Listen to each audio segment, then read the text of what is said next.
The air in the legal office was cold, sterile, and completely silent. Across the polished table sat my stepfather, Rick, a man who measured the world in sweat and sawdust. He was trying to look relaxed, leaning back in his chair as he explained to the base commander that I was just an emotional, unstable girl. My mother, Sharon, a woman who had mastered the art of becoming wallpaper, in the face of conflict, just sat beside him, nodding faintly. I, meanwhile, said nothing. I just watched the colonel, a man whose gaze could cut steel. The colonel let the silence hang for a moment before he slowly raised a hand, stopping Rick mid-sentence. He looked down at a file, his voice flat and devoid of any emotion. "Mr. Jensen," he began, "the signal we received from Warrant Officer Miller's terminal wasn't a 911 call. It was a single-packet data burst that triggered Ares protocol." He paused, letting the unfamiliar words sink in. "That protocol is reserved for one scenario, a Tier 1 intelligence asset, under direct physical threat from a hostile domestic actor." Rick's smug expression just dissolved. The color drained from his face, replaced by a pasty mask of confusion that quickly curdled into pure terror. My mother's head snapped up, her eyes wide with a dawning horror she couldn't comprehend. They were no longer in a family argument. They were in a national security briefing they had caused. That moment of dreadful clarity was the end of a very long day. It had all started just 12 hours earlier with their arrival at my on-post quarters at Fort Meade for what my mother had insisted would be a nice family weekend. I was giving them a tour of the common areas on my floor, trying to bridge the gap that had always existed between my world and theirs. The quiet academic atmosphere seemed to personally offend Rick. "So this is where you stare at a computer all day?"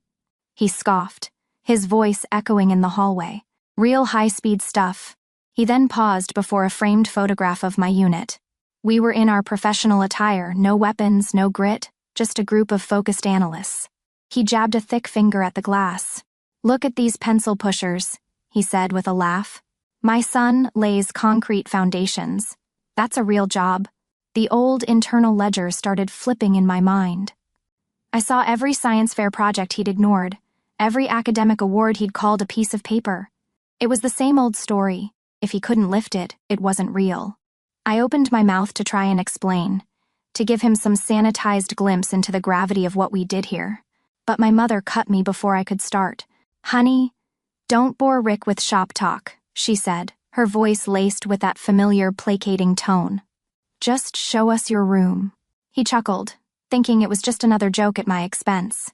He had no idea he'd just belittled me in front of the very walls that held the nation's secrets. To understand the reckoning that followed, you have to understand the two lives I was living. To really understand the person I had become, you have to go back to my teenage years, to the moment my world was permanently defined by two men. The first was my stepfather, Rick Jensen, a construction foreman who believed the worth of a person could be measured by the calluses on their hands. To him, my quiet intellect wasn't an asset. It was a quiet act of rebellion, a refusal to engage with what he considered the real world of dirt, sweat, and physical labor. His approval was a sun that only ever seemed to shine on his own sun. I remember one summer evening with perfect clarity. The air was thick with the smell of grilled burgers and freshly cut grass. I was 16 and I was holding a letter that felt like it weighed 1,000 pounds. My acceptance into a prestigious university-affiliated early entry program for cryptology. It was my future, printed in neat, black ink. At that same dinner, Rick's son, a boy who moved through life with the dull certainty of someone who had never been questioned, was being celebrated. He had won a regional wrestling tournament. It was a fine achievement for sure, but in our house it was treated like the signing of a peace treaty. Rick stood up, beer in hand, and delivered a booming toast to his boy. His champion, the kid who knew how to fight for what he wanted. Everyone cheered. Later, when there was a lull in the conversation, I quietly mentioned my acceptance letter. I tried to explain what it meant, that it was a direct path to a career in national intelligence. Rick just squinted at me, took a long swallow of his beer, and clapped his son on the shoulder. "That's nice, Chloe," he'd said, his voice flat, "but book smarts don't build a house." And that was it. My life-changing news was dismissed with a single, tired cliché. In that moment, the internal ledger in my mind began to click and whir. I didn't just see his dismissal of my letter, I saw the 10 years of parent-teacher conferences he'd skipped, the academic awards he'd called, dust collectors, the subtle eye rolls whenever I chose a book over a backyard game of catch. All of it was a debt of acknowledgement that I knew would never, ever be paid. My success was silent and abstract, and in his world, things that were silent didn't exist. Later that evening, my mother, Sharon, found me on the porch swing. She was a woman who navigated the world by placating the loudest man in the room, treating peace and quiet as the ultimate virtues, even if they were bought at the price of her own daughter's spirit. She sat beside me, her hands twisting in her lap. "You know how he is," she whispered, as if Rick were a weather pattern that simply had to be endured. "Just be the peacemaker, honey. Your quiet successes don't need a parade." She thought she was being kind, offering me a strategy for survival. But what I heard was, be smaller, be quieter, disappear. That was the world they built for me, a world where I learned to hide my achievements like contraband. But I had built another one for myself, a world they couldn't even imagine. A world where my silence wasn't a weakness, but a weapon. This other world was a place called a skiff, a sensitive compartmented information facility. To enter it, you had to pass through a series of thick, windowless doors that sealed you off from everything else. The air inside was always cold, and the only sound was the constant, low hum of servers and ventilation, the heartbeat of a hidden nation. Here, my value wasn't just recognized, it was critical. I remember one night, the tension in the room was so thick you could taste it. A red light was flashing on a console, a silent scream in a silent room. My headset crackled to life. Oracle, the watch commander's voice was tight. "We've got ghost chatter on a closed network. CENTCOM is blind, and a special forces team is about to walk into a kill box. They need you to break it 5 miles ago." There was no shouting, no panic, just the cold, hard pressure of lives hanging in the balance. The world narrowed to just me and the lines of encrypted data flowing across my screen. It felt like trying to solve a puzzle in a hurricane, but in the chaos, I found my focus. My fingers moved, typing, analyzing, searching for the one tiny flaw in the digital wall. And then I found it. A recursive loop, a single misplaced character that unraveled the entire thing. I isolated the key phrase, decrypted the enemy's communication, and relayed the coordinates of the ambush. For a few long moments, the only sound was my own breathing. Then, the watch commander's voice came back, calm and steady. "Copy that, Oracle. Ambush averted. The team is rerouting." A few minutes later, the door to the skiff opened and in walked the third man who had come to define my life. This was Chief Warrant Officer 5 Davies, a living legend in the signals intelligence community who saw me not as a subordinate, but as a strategic weapon. He was a quiet, unassuming man whose mind held a library of the nation's secrets. He walked over to my station, read the report on my screen, and gave a single appreciative nod.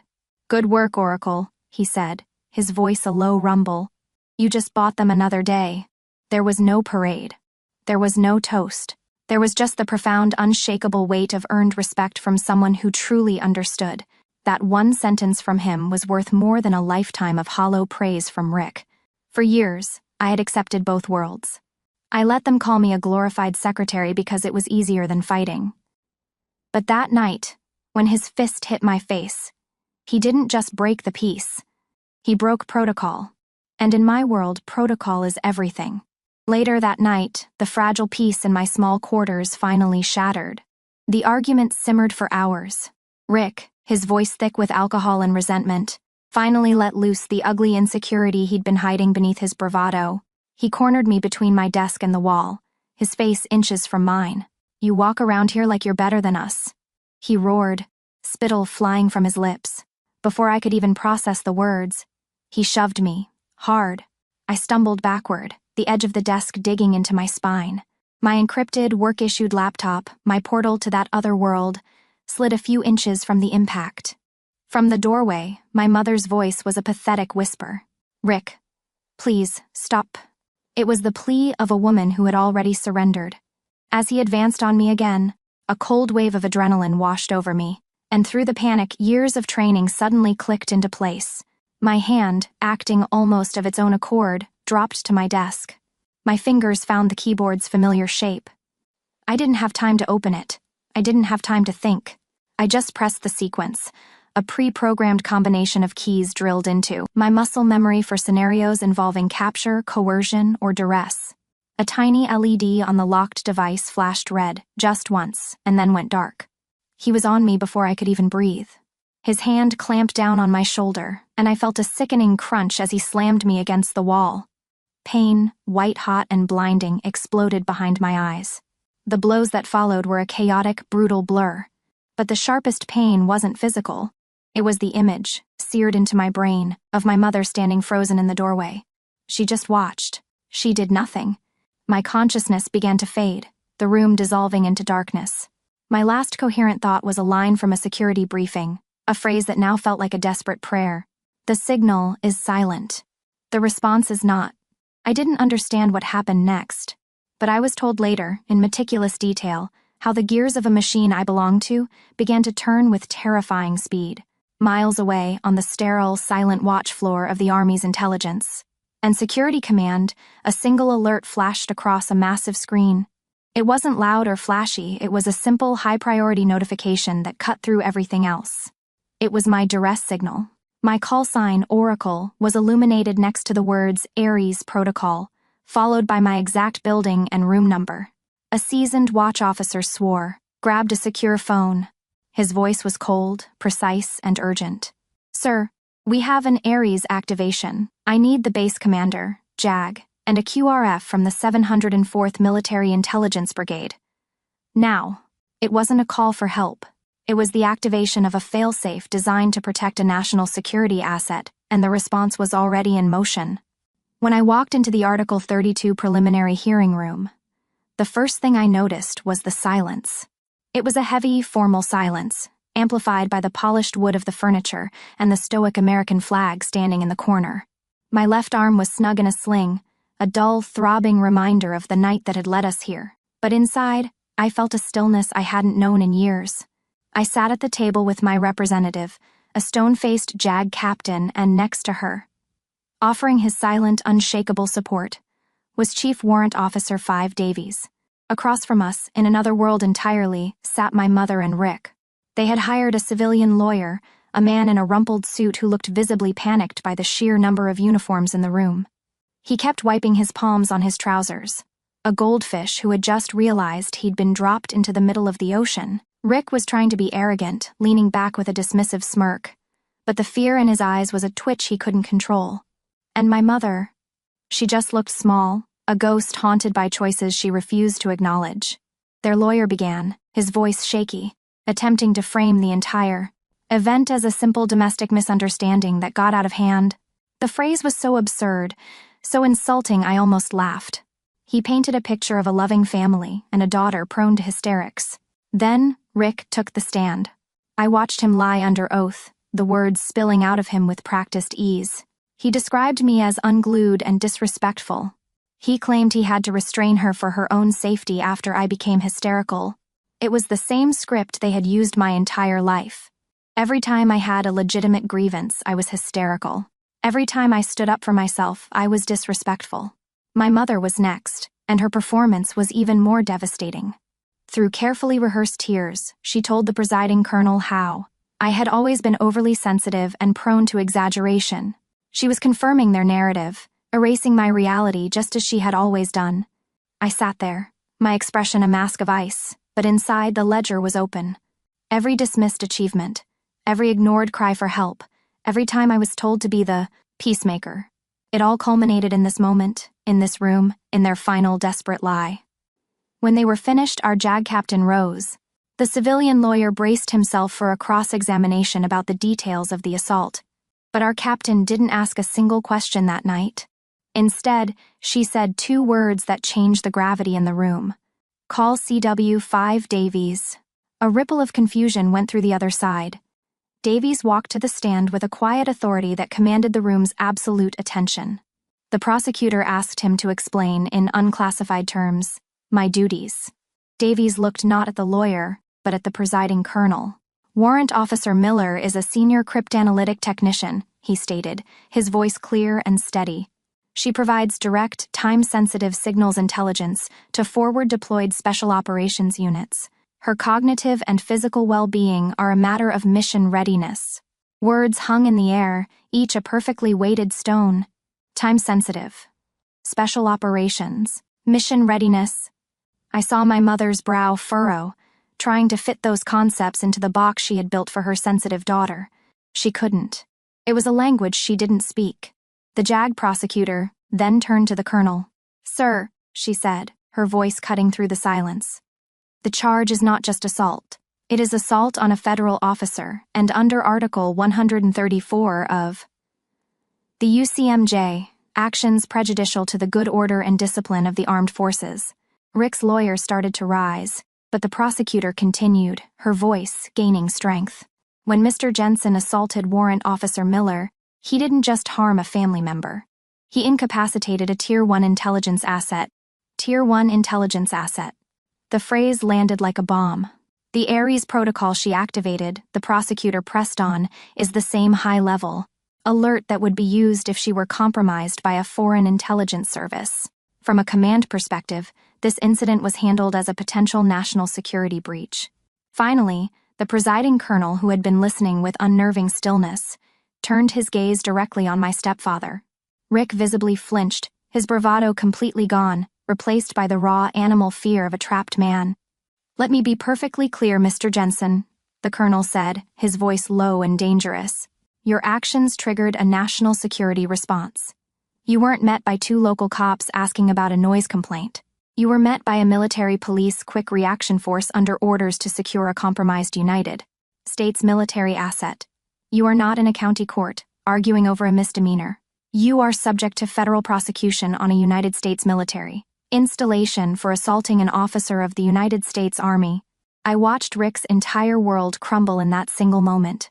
The man who prided himself on being the ultimate authority, the king of his small domestic castle, was being crushed by a power so far beyond his comprehension that it might as well have been alien. He finally understood. He hadn't just picked a fight with his stepdaughter. He had picked a fight with the U.S. Army. My stepfather had spent my entire life judging me by the calluses on a man's hands. In the end, his fate was sealed by a single keystroke from mine, as the colonel's final words settled. In the silent room, two uniformed military police officers moved with quiet efficiency. The metallic click of the handcuffs locking around Rick's wrists was the loudest sound I had ever heard. He looked utterly broken, his face a hollow mask of disbelief. The man who had built his entire identity on being big and loud and in charge was now being led away, small and silent. His lawyer, the man from the rumpled suit, just sat at his table, staring blankly at his legal pad, completely and utterly defeated. My mother crumpled in her chair, a choked sob escaping her lips. The base commander then issued a final, formal order, revoking my mother's access to any Department of Defense installation worldwide for life. She was an unacceptable risk. As the MPs guided Rick toward the door, she finally seemed to break out of her trance. She stumbled towards me, her hand outstretched, her face a mess of tears and desperation. "Chloe, I didn't," she stammered, the words dying in her throat. But before she could take another step, CW5 Davies moved, placing himself directly in her path. He didn't say a word. He didn't have to. He was a silent, immovable wall between my past and my future. And I, for the first time, didn't feel a shred of pity or obligation. I just kept my eyes forward and didn't look back. 6 months later, the world was different. I read the official disposition of Rick's case in a dry clinical report. He was convicted in federal court on 2 counts and sentenced to 5 years at the U.S. Disciplinary Barracks in Fort Leavenworth. It wasn't a victory, it was a consequence. It was the system I served, working as designed. Justice, I learned, wasn't emotional, it was procedural. While his world had shrunk to the size of a cell, mine had expanded beyond anything I could have imagined. I had been promoted. No longer Warrant Officer 1, I was now leading my own small elite analysis team. My new office was in a state-of-the-art facility, a place of quiet, humming power where the work we did shifted the balance of power in unseen conflicts across the globe. This new world came with a new family, one forged not by blood, but by competence and a shared solemn duty. I saw it every day when I stood at the head of the briefing room. My team, a handful of the sharpest minds I'd ever known, would watch me, their focus absolute. There was no condescension, no dismissal, just a current of mutual respect that flowed between us. On the main screen, my designation was clear: Oracle Lead. I had earned my place and my name. Sometimes CW5 Davies would stand at the back of the room during my briefings. He'd never say anything, but I'd catch his eye, and in his gaze I'd see a quiet, profound pride. That single look was the validation I had spent a lifetime searching for in all the wrong places. One evening, I was at home in my new apartment, a quiet sanctuary that I had filled with books and plants instead of tension and resentment. I was reviewing a complex after-action report, completely absorbed, when a notification popped up on my screen. It was an email. My heart didn't leap, my stomach didn't drop. I felt a distant curiosity. The sender was my mother. The subject line was 3 simple words: I finally understand. The preview text showed the first few lines of the message. Chloe, they told me about some of the things you've done, the lives you saved. I had no idea. I am so sorry. I stared at the words for a long time. The apology I once would have begged for was finally here, sitting on my screen. And I realized with a deep and unshakable certainty that I no longer needed it. Her understanding wasn't a missing piece of my puzzle. Her apology was a key to a door I had already walked through and locked from the other side. It was for her, not me. It was an attempt to clear her conscience, to rewrite her role in the story. But my story was already written, and she was no longer one of the main characters. With a single, deliberate click, I dragged the message into the trash and emptied it. It wasn't an act of anger or bitterness or revenge. It was an act of peace. My peace was no longer dependent on their validation. It was something I had built myself, in silence, and it was not negotiable. I took a sip of my tea and turned my full attention back to the mission on my screen. My work was waiting. My mother and stepfather saw a quiet girl in a boring job. They never realized my silence was my strength. My job was the shield of the nation.